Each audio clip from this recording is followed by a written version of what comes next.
A global platform now that Caitlin will have coming into the professional ranks. So it's really a great time to be in basketball. Caitlin Clark is clearly a catalyst for a business that was, and let's be honest, Caitlin to some degree financially saved the WNBA. It was hemorrhaging money for years. To build, you have to scale, and ultimately expansion had always been on my list. But we didn't want to rush into it because we wanted new owners, like new ownership groups. Anyone who knows sports here knows, like, it's a slog to be a sports owner. How do you stop your biggest asset, Caitlin Clark, from being lured away by a rival company? Just hours ago, the WNBA delivered its answer loud and clear. The world can't get enough of Caitlin Clark, a name now inseparable from basketball greatness.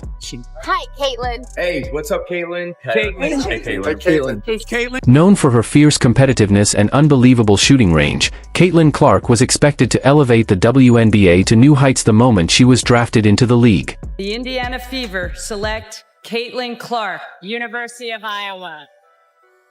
But recent speculation suggests that Clark might consider leaving the WNBA for Europe, where lucrative contracts await her. In response, the WNBA is now reportedly prepared to make an unprecedented offer, an ownership stake. Caitlin Clark's arrival in the WNBA was seen as a game-changer for the Indiana Fever, who are determined to keep her on U.S. soil. I actually looked up how much the tickets are going for.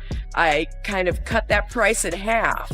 The WNBA viewed Clark as their golden ticket after a legendary college career where she shattered attendance records and drew in millions of viewers. Her unmatched ability to pack arenas, skyrocket TV ratings, and elevate league visibility made her the most anticipated rookie in WNBA history. For the Indiana Fever, a team that had long struggled with both attendance and on-court performance, drafting Clark instantly reversed their decline and transformed their trajectory. Fever are going to be over 200,000 higher than the next highest total attendance in league history. Clarkonomics, my friend! Many believed she had the power to single-handedly transform the entire franchise. Her ability to draw fans wasn't just hype during her college years, it became undeniable reality. In just her first season, Clark's games turned into must-watch events, producing some of the most-watched matchups in women's basketball history. Attendance for Indiana Fever games nearly quadrupled, and her impact helped deliver one of the best seasons ever for the WNBA in terms of television ratings. Getting more and more people, and it's getting bigger, it's getting louder, and it's a very fun environment to be in. For the WNBA, Caitlin Clark wasn't just a player, she was a beacon for the league's future. Caitlin Clark is clearly a catalyst for a business that was, and let's be honest, Caitlin to some degree financially saved the WNBA. It was hemorrhaging. But even more thrilling than her WNBA debut was, The records keep coming! Caitlin Clark wasn't alone. European teams are also chasing financial stability by extending lucrative offers.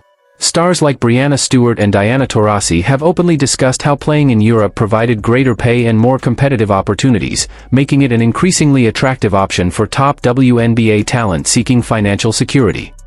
Like there's that 4-year period where you need to grow as a person, but then the NIL comes into play. Oh, we keep walking right back into that. Opportunities the WNBA simply couldn't match. When Clark became aware of these options, the significant pay gap led her to seriously consider taking her talents overseas. By signing with European teams, players can dramatically boost their earning potential, often securing contracts far more lucrative than anything the WNBA can currently provide. 500,000, $1 million off your NIL? Are you staying? For Caitlin Clark, the offers from Europe weren't just about higher pay, they represented a chance to secure her financial future while playing on a global stage. Several elite European teams reportedly offered millions, making the decision a difficult one: stay home and earn less in the WNBA, or head overseas for significantly more. Faced with the real possibility of losing its brightest star, the WNBA made a bold, unprecedented move, granting Clark an ownership stake in the Indiana Fever. Such stakes are typically reserved for retired legends or major business figures, not rising stars just starting their careers. It echoed the rare territory of someone like Michael Jordan owning the Charlotte Hornets. The gesture reflects just how vital Clark is to the WNBA's future. The league and Fever ownership see her not just as a player, but as a long-term investment. If she stays, she won't just be shaping games on the court, she'll have a voice in shaping the financial decisions of the franchise. The long-term strategy of sports teams over the past 5 years has driven their valuation sky high, powered by booming media rights deals, expanding WNBA sponsorships, global fan engagement, and the overall surge in sports popularity. WNBA has seen record-breaking numbers this season in viewership, ticket sales, merch sales, and just overall growth of the Leagues like the NBA, NFL, and European football have seen the most visible growth in recent years. But other leagues, including the WNBA, have also experienced major surges. Over the past 5 years, franchise values in MLB and the NHL have jumped significantly, with NFL teams increasing in value by over 40%. Now, thanks to this season's spotlight, the WNBA is emerging as the next big league with room to grow. Just this year, the Indiana Fever's valuation has skyrocketed to over $90 million, a nearly 40% increase driven by a new media deal and, more importantly, Caitlin Clark's arrival. For context, MLB has grown by over 42%, and the NHL has surged by more than 50%. Draft day viewership, which is up 400% to 40%. Between ticket sales, which is up 93% to 16%. Between regular game viewership, which is up 180% to 20%. What Caitlin Clark has done is grown the WNBA exponentially. And this is likely just the beginning. With her ownership stake, Clark now has the potential to build generational wealth and could become the first female basketball player to reach billionaire status. That would place her among an elite group of icons like Serena Williams, women who not only dominated their sport but also built massive empires off the court. Even during her college years, Clark showed she was interested in more than just playing the game. She often spoke about growing the sport and using her platform to make a lasting impact beyond basketball. Nitpicking every single thing I do, and I know I want to help this franchise get even better, help my teammates get even better, be better for my teammates, and I know there's a lot of room for me to continue to. No one offers that kind of power in the Bice game, and Clark has openly wished the WNBA stakes were higher. Now, with this ownership share, she finally has the chance to truly influence how a team is run, something that could reshape not just the Indiana Fever, but the entire league. The WNBA sees Clark as a transformative figure, someone capable of lifting the league beyond its current limits.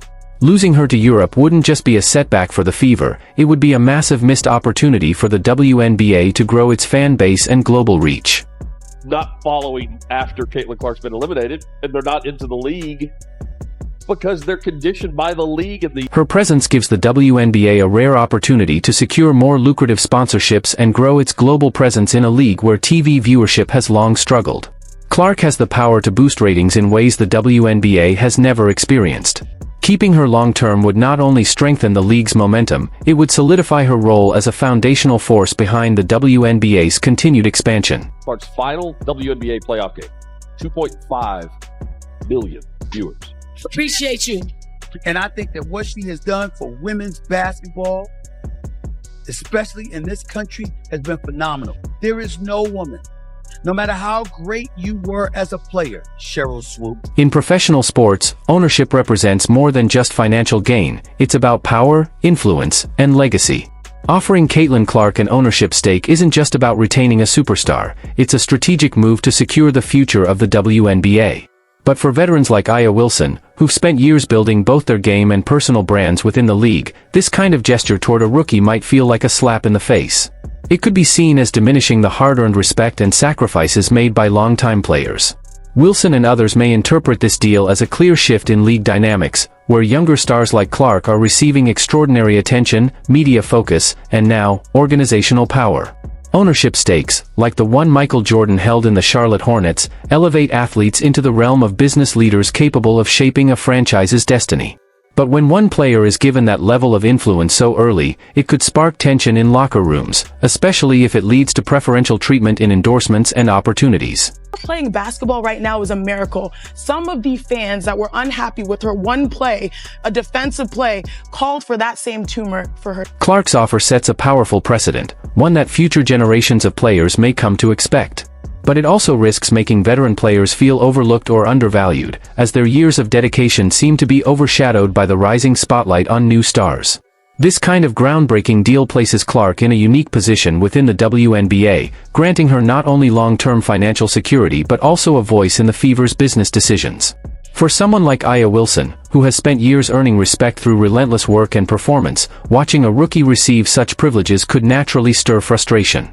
It highlights more than just a financial divide, it signals a shift in the league's value system, prioritizing the marketability and potential of younger players over the proven contributions of its seasoned veterans. Try and stay ahead of that.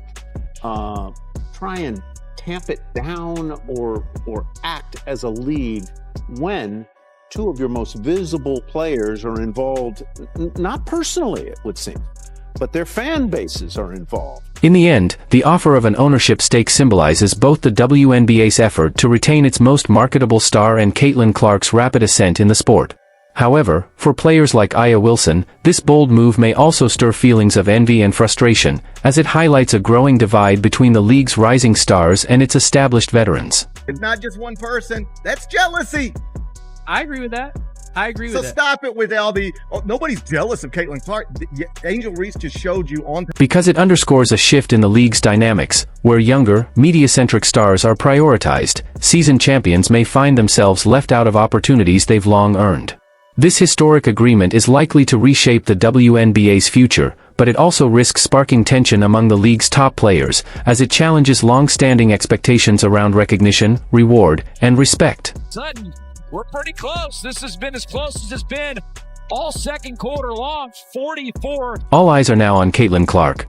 Will she accept the WNBA's groundbreaking offer and become a part owner of the Indiana Fever? Or will she take the more immediate payday and follow the path of many before her, heading to Europe for a bigger paycheck up front? The decision could redefine not just her future, but the future of women's basketball itself. There are a lot of really good fans, whether they've been fans for 20 plus years or whether they're new fans in our league. I think continuing to uplift this league. For Clark, this decision goes far beyond basketball. It's about the legacy she wants to create. If she stays, she becomes a trailblazer, the first player owner in WNBA history, a move that could forever shift how athletes are valued. But if she leaves, it will spotlight the league's ongoing struggle to retain its biggest stars. Either way, Caitlin Clark now holds the keys to the WNBA's future. What do you think? Will she accept the ownership stake and stay, or head to Europe for a bigger paycheck? Share your thoughts in the comments below, and don't forget to like, subscribe, and hit the bell so you never miss an update.